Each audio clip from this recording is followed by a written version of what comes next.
Oke. Selamat siang Pak Amal. Assalamualaikum. Mohon maaf ini mengganggu waktunya sebentar. Ada beberapa hal atau pertanyaan kaitannya dengan pengambilan keputusan berbasis nilai-nilai pendidikan kepemimpinan yang akan saya berikan ke Bapak. Untuk pertama Bapak, ini kaitannya dengan kasus untuk dilema etika atau rujukan moral yang terjadi di sekolah itu. Jadi bagaimana Bapak mengidentifikasi kasus-kasus itu secara khusus, yaitu mana yang merupakan dilema etika ataupun mana yang rujukan moral gitu Bapak. Terima kasih Mbak Didi. Tentu saya akan mendukung langkah-langkah untuk kembali menjadi calon guru penggerak yang baik ya. Terima kasih. Kami memang sudah coba mengidentifikasi dua hal ini. Yang pertama tentang dilema etika itu nampaknya kan menghadapi satu dilema di mana satu sisi benar dan satu sisi lagi juga sebenarnya benar. Jadi misalkan contohnya yang sering hampir setiap hari ini musim peralihan ini anak-anaknya pada teman-teman guru pada sakit. Satu sisi saya membenarkan bahwa izin karena sakit itu karena memang saya termasuk yang ingin guru itu kan bagaimana gaji dan sebagainya atau apalah pendapatan guru kan ya untuk keluarga. Nah ini keluarganya sakit, ini kan juga benar ini. Tapi satu sisi saya juga selaku pimpinan mereka itu kan juga suruh ngajar. Nah ini kan kondang ajar gitu lah. Ini kan, ya, ini kan yang benar-benar istilahnya. Nah, kemudian yang rujukan moral ya tadi ya itu misalkan ini sebenarnya guru itu masuk. Ini masuk juga yang terjadi hari ini. Guru masuk nyantai-nyantai begitu, tapi tidak masuk kelas. Ini kan salah ya itu ya. Satu sisi memang siswa harus dilayani sebaik-baiknya sehingga ya orang yang nongol lah hadir di kelas itu ya harus seperti itu. Mungkin seperti itu ya. Ada dilema etika dan rujukan moral. Betul, Bapak. Lalu kemudian untuk hal tersebut bagaimana Bapak kira-kira dalam menjalankan pengambilan keputusan yang memang itu sama-sama benar atau sama-sama mengandung nilai kebajikan begitu Bapak? Nah untuk kasus-kasus seperti tadi itu ada istilahnya dilema moral, dilema etika dan rujukan moral itu kayak biasanya menggunakan pendekatan pribadi, pendekatan perorangan lah itu. Kita biasanya saya tidak model manggil-manggil ya, saya akan temui orangnya tentu kalau pas hari hanya dengan WA ya, tentu saya sampaikan tolong buat surat izinnya. Karena surat izinnya lah ini yang menjadi pedoman kami saya untuk misalkan ada apa-apa itu ada surat izinnya. Kemudian yang kedua untuk yang tadi ya dilema etika tadi yang benar-benar itu tugas dia, tupoksi dia tetap harus ada. Misalkan dengan ada surat tugasnya lah, titik ke guru piket lah, dan sebagainya. Teman-teman kan juga di NGMP-nya internal itu ada seperti itu. Nah kemudian yang tadi yang rujukan moral ya tentu kita luruskan, kita arahkan bahwa yang ini memang salah, ya harus diluruskan sesuai dengan regulasi atau tupoksi yang ada. Baik Bapak, lalu untuk selanjutnya kira-kira langkah-langkah atau prosedur itu seperti apa Bapak untuk yang dilakukan selama ini? Mungkin tadi Bapak sudah disebutkan juga untuk langkah-langkahnya. Saya biasanya secara umum itu saya sudah sering juga itu menyampaikan bahwa marilah kita buat kesepakatan. Jadi tadi misalkan yang saya tidak pernah ada izin jangan, itu tidak pernah. Saya monggo, karena kita sudah mensepakati silakan kalau ada keluarga yang sakit lah, anak atau istri, suami dan sebagainya keluarga itu ya yang penting izinnya tadi itu. Nah izin, ya, kemudian bagaimana tugas-tugas dia selaku guru yang tugasnya yang membuat perencanaan, mengajar, menilai, membuat remedial dan sebagainya itu. Saya sering seperti itu. Jadi yang penting awal sudah kita sepakati, rame di depan itu kalau sudah oke disepakati ya mari kita jalankan bersama. Jadi saya tinggal negur saja, mengingatkan saja begitu. luar biasa Bapak. Untuk selanjutnya dari hal-hal tersebut Bapak, kemudian hal-hal apa saja yang selama ini itu Bapak anggap efektif dalam pengambilan keputusan untuk masalah-masalah atau kasus-kasus itu tadi? Saya lebih mengedepankan tadi saya sebutkan pendekatan pribadi ya, pendekatan individual. Saya tidak ingin kepala sekolah itu harus manggil, misalkan harus nyalahkan dan sebagainya. Saya dengan pendekatan pribadi dengan bahasa yang persuasif lah begitu. Nah sementara ini efektif teman-teman ya, katanya yang merasa segan di WA saja itu sudah merasa segan gitu. Itu saya merasa berarti cukup efektif cara seperti ini. Nah tentu nanti ada evaluasi lagi dengan cara seperti ini. Saya ini evaluasinya misalkan kok tidak mempan ya, nanti terpaksa ada yang lebih tinggi lah istilahnya. Ya sudah, kalau tidak ingin dibina ya saya akan serahkan, misalkan apalagi hanya PTT, P3K itu ya saya serahkan lagi pada yang membuat SK ya, ke dinas saja itu ya. Nah, saya pikiran saya begitu, saya akan aja, jadi saya tidak beban itu ya. Kita sudah menjalani pembinaan, pengarahan, ya, koordinasi, komunikasi, kok masih ngeyel seperti tadi itu misalkan ya, tidak izin, mau sudah masuk sekolah kok enggak masuk kelas, kan itu berarti ya nanti saya coba pendekatan juga sudah ada kurang-kurangnya, ya sudah silakan buat pernyataan, saya akan kembalikan ke dinas saja begitu. Saya baik Bapak. Kemudian dari hal tersebut kira-kira apa tantangannya Bapak dalam mengambil keputusan untuk kasus dilema seperti ini? Itu tantangannya apa? Ya saya merasa di Blora ini kan baru ya, jadi memang saya harus mendalami karakter teman-teman semuanya. Jadi saya coba mendalami, misalkan saya rela misalkan kurang komunikasi dengan seorang itu hobinya apa, saya coba dekati ya. Nanti misalkan yang hobinya bulu tangkis, saya ya akhirnya jadi sudah lama ada bulu tangkis, saya bulu tangkis biar bisa komunikasi dengan dia. Saya sebenarnya tidak punya modal untuk investasi di apa ya. Saya teman saya ini yang salah satunya kan hobi kambing ya, saya hobi kambing itu untuk bisa komunikasi begitu. Begitu jadi ternyata setelah saya relate dengan komunikasinya, saya bisa masuk untuk pembinaan tadi itu. Absen yang rapi, yang tertib. Kalau tidak masuk karena sakit lah, karena anak keluarganya sakit lah, kok izin. Itu sekarang lebih efektif seperti itu. Baik Bapak, selanjutnya setelah penyelesaian kasus itu tadi, kira-kira untuk menyelesaikannya menjadi fix itu Bapak mempunyai jadwal tertentu mungkin, atau mungkin diselesaikan di tempat sekaligus itu juga, atau mungkin ada prosedur lain yang bisa diselesaikan di waktu-waktu tertentu gitu. Jadi ada peristiwa yang insidental, jadi kasus-kasus misalkan sakit yang tentu tidak diinginkan seseorang ya. Nah, tentu saya akan melakukan secara insidental itu di waktu itu bagaimana solusinya. Jadi solusinya ya silakan diopeni dulu, diurus dulu anaknya yang sakit misalkan, tapi tetap tolong tugas-tugas diberikan ke terhadap teman satu MDD itu misalkan. Nah tapi secara reguler ya kami dengan BMN, karena ini sektornya BMN untuk pembinaan itu minimal 1 bulan sekali kita akan membina secara umum, bahwa mari bersama-sama kita melaksanakan tugas dan fungsi kita masing-masing sesuai dengan realnya, sesuai dengan regulasinya, sehingga semoga semuanya berkah itu semuanya.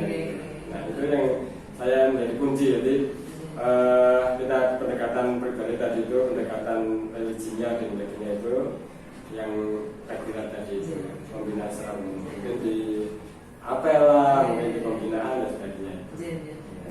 Terima kasih Bapak. Kemudian untuk selanjutnya ada faktor-faktor yang mungkin membuat Bapak mempermudah atau bisa membantu dalam mengambil keputusan pada kasus dilema etika itu. Ya, kepala sekolah kan punya teman-teman ya, artinya kalau saya bukan anak buah ya, tim lah ya, tim gitu. Kita menggunakan teman-teman itu, tim-tim itu untuk mencoba tadi yang dari awal lah, mengidentifikasikan dulu persoalan-persoalannya apakah ini termasuk dilema etika apa ini rujukan moral gitu. Nanti dari teman-teman itu juga kita bisa sharing, kemudian kita bisa menyelesaikan solusi atau menyelesaikan solusi atau masalah. Jadi misalkan tentang yang banyak kan dari pembelajaran ya, kita minta tolong ke belakang kurikulum karena ini berkaitan dengan SDM, saya minta tolong untuk di KMM SDM gitu. Saya tidak bekerja sendirilah gitu. Jadi ada tim-tim yang memang leading sektornya mereka, ada kurikulum. Termasuk misalkan ada kesiswaan juga, saya minta klarifikasi, identifikasi dan bantuan dari kesiswaan. Baik Bapak, terima kasih banyak sudah berbagi waktu dan pengalamannya luar biasa Bapak yang bisa membuat saya akhirnya mengetahui bahwa seorang pemimpin itu memang harus dikatakan bijaksana seperti itu ya Bapak. Terima kasih banyak Bapak untuk waktunya. Terima kasih. Assalamualaikum.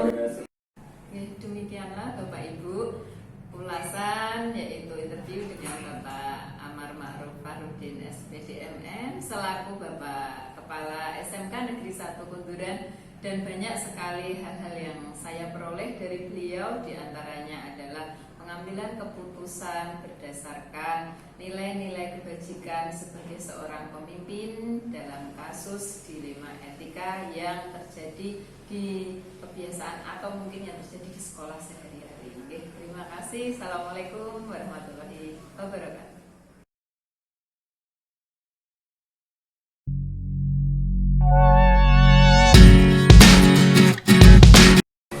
Assalamualaikum warahmatullahi wabarakatuh. Selamat pagi Bapak Ibu guru hebat. Berikut adalah untuk memenuhi tugas demonstrasi konstekstual modul 3.1, yaitu mewawancarai pada pemimpin berbasis nilai-nilai kebajikan untuk mengambil keputusan dalam kasus-kasus dilema etika ataupun rujukan moral. Berikut adalah wawancara dengan Bapak Dami, Kepala Sekolah SD Negeri 3 Kunduran, Kabupaten Blora. Beberapa pertanyaan akan saya berikan kepada beliau, mengingat beliau adalah pemimpin di SD Negeri 3 Kunduran, yaitu kaitannya dengan pengambilan keputusan berbasis nilai-nilai kebajikan dalam kepemimpinan dengan kasus dilema etika dan rujukan moral. Selamat menyaksikan. Ini ada beberapa hal untuk interview dengan Bapak Dami selaku Bapak Kepala SD Negeri 3 Kunduran, kaitannya dengan nilai-nilai kebajikan dalam kepemimpinan untuk pengambilan keputusan. Selamat pagi Bapak. Apa kabar Bapak? Alhamdulillah. Bapak ini meminta waktunya sebentar kaitannya dengan pengambilan keputusan, yaitu kasus-kasus dilema etika dan rujukan moral ini Bapak, ini di mana ada hal dilema etika yang benar dengan benar, kemudian ada rujukan moral di mana benar dengan salah, begitu Bapak. Baik Bapak, untuk pertama itu bagaimana Bapak untuk identifikasi kasus-kasus ini Bapak, yaitu merupakan dilema etika atau rujukan moral, begitu. Terima kasih Bu Nugi. Untuk yang kasus pertama memang sesuatu yang agak sulit untuk memilih, paling tidak agar memudahkan kami dalam mengambil keputusan. Memang ada beberapa langkah yang harus saya lakukan. Yang pertama memang harus mengidentifikasi dulu, itu awal apapun harus identifikasi. Yang kemudian yang kedua adalah membuat daftar ataupun fakta yang harus kita cari. Kemudian berikutnya adalah identifikasi. Setelah ada data, kita identifikasi.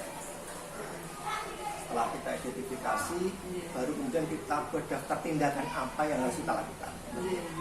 Setelah itu, baru kita mencari informasi yang lebih terinci atau lebih lanjut.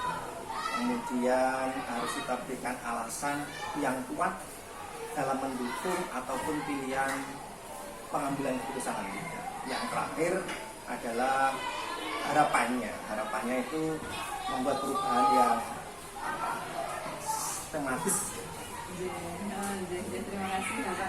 Kemudian untuk permasalahan tadi Bapak, kira-kira bagaimana Bapak menjalankan pengambilan untuk keputusan dalam kasus-kasus yang dianggap sama-sama benar begitu? Terima kasih. Walaupun walaupun harus memilih dari dua pilihan benar, memang sulit. Tapi paling tidak selaku pimpinan saya harus menentukan pilihan itu yang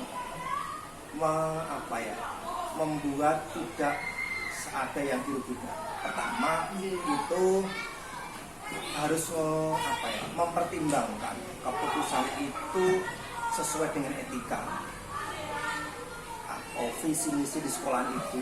Terutama sekolah saya memang ada salah satu faktor yang menampilkan atau mencantumkan tentang etika, sehingga dilema etika ini tepat sesuai dengan visi misi kami yang ada tentang membahas tentang etika juga. Yang berikutnya itu setelah proses itu untuk memotivasi atau menggali potensi dari siswa, terutama siswa untuk kemajuan sekolah dan juga kemampuan diri dalam menyelesaikan masalah. Baik Bapak. Kemudian untuk hal tersebut kira-kira langkah-langkah atau prosedurnya bagaimana Bapak untuk menangani kasus-kasus itu? Memang langkahnya memang kadang-kadang agak ronda juga, tahu paling tidak. Itu yang pertama itu harus mengenal nilai dari dilema yang bertentangan tadi, nilainya. Kemudian yang berikutnya adalah siapa yang bisa dengan berhubungan atau terlibat. Nah, setelah kita tahu itu, kemudian kita kumpulkan faktanya atau data-data atau fakta yang sesuai. Kemudian berikutnya kita uji benar atau salah, atau benar-benar kita uji dulu. Kemudian setelah kita uji, kemudian kita evaluasi dengan menggunakan berbagai prinsip dalam mengambil keputusan. Kemudian yang berikutnya adalah kita investigasi, kita gali, kita analisa. Kemudian setelah itu kita buat keputusan yang harus kita refleksikan. Untuk selanjutnya itu kira-kira apa yang Bapak anggap efektif dalam pengambilan keputusan pada kasus tersebut? Yang paling efektif mungkin sulit, tapi paling tidak yang dianggap paling itu sulit, tapi paling tidak dalam mengambil keputusan itu biasanya ada cara atau bisa dikatakan prinsip atau apapun lah ya. Tapi paling tidak gini, yang pertama itu harus melakukan kebaikan untuk semua orang. Itu prinsip pertama, harus kita lakukan untuk kebaikan semua orang ataupun lembaga, bukan untuk kita sendiri ya, untuk semua orang. Yang kedua itu harus berbasis peraturan, kebaikan untuk semua orang, tapi kalau tidak sesuai dengan aturan kan susah juga. Yang prinsip kedua harus beraturan ya, pakai aturan. Atau yang tiga itu kita harapkan rasa peduli atau care peduli kepada orang lain. Itu harus ada tiga cara itu untuk menyelesaikan. Baik Bapak. Kemudian untuk hal-hal tersebut mungkin ada beberapa semacam kayak tantangan gitu Pak. Jadi tantangannya apa gitu Pak untuk menghadapi hal tersebut? Tantangannya adalah mengambil keputusan yang terbaik untuk semua orang, kemudian tidak bertentangan dengan aturan dan itu mencakup kepedulian. Ini agak repot juga ya, tapi paling tidak tantangannya itu apabila masalah atau dilema tadi itu harus buru-buru, itu akan sulit menyelesaikan. Tapi paling tidak itu ada kesepakatan dengan pihak-pihak terkait untuk menyelesaikan hal itu.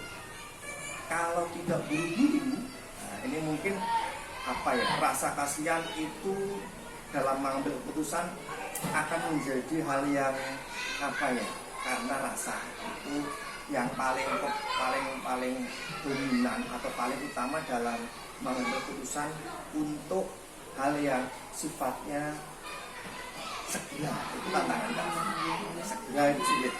Betul Bapak. Kemudian dalam penyelesaian kasus ini mungkin ada jadwal tertentu Bapak untuk menyelesaikan kasus dilema etika ini, ataukah diselesaikan di jadwal tertentu gitu mungkin Bapak, atau bagaimana mungkin?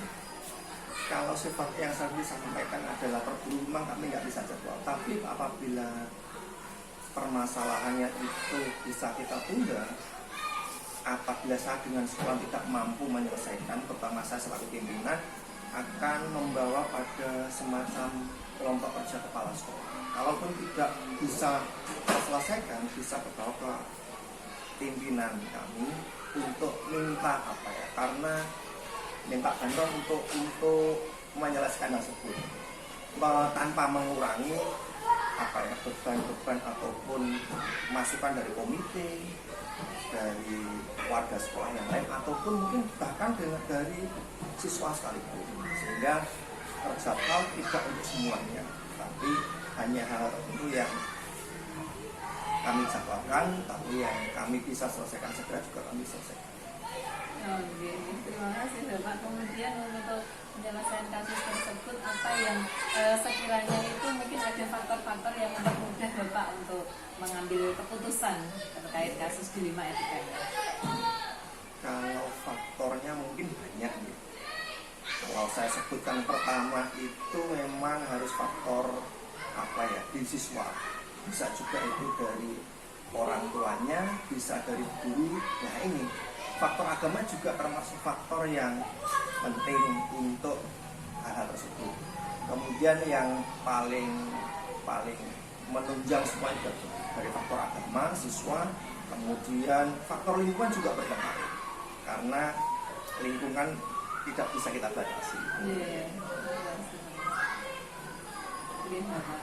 Kemudian untuk selanjutnya dari hal yang sudah disampaikan ini Bapak, kira-kira pembelajaran apa Bapak yang Bapak petik yang bisa diambil dari pengambilan keputusan terhadap kasus-kasus dilema ini? Ini untung saya dari banyak masalah itu yang paling diuntungkan atau pelajaran yang saya ambil itu banyak ya. Salah satu yang bisa hadapi adalah kegagalan itu hal yang apa ya, yang tidak perlu disesali. Karena saya pimpinan, saya punya komitmen seorang pimpinan harus berani mengambil risiko besar untuk mendapatkan hasil yang terbesar. Betul. Terima kasih banyak Bapak atas waktu yang telah diberikan, luar biasa sekali. Baik, terima kasih Bapak. Assalamualaikum. Jadi Bapak Ibu, demikianlah wawancara saya dengan Bapak Dami selaku Bapak Kepala SD Negeri 3 Bunduran, dan refleksi yang saya dapatkan yaitu ternyata menjadi seorang pemimpin harus mempunyai kegigihan, kemudian bertanggung jawab ya, walaupun nantinya ada resiko yang dimana itu bisa membuat pihak lain mungkin kurang begitu bisa menerima, namun itulah pemimpin dan harus memang benar menerapkan nilai-nilai kebajikan di dalam kepemimpinannya. Terima kasih. Wassalamualaikum warahmatullahi wabarakatuh. Salam guru penggerak.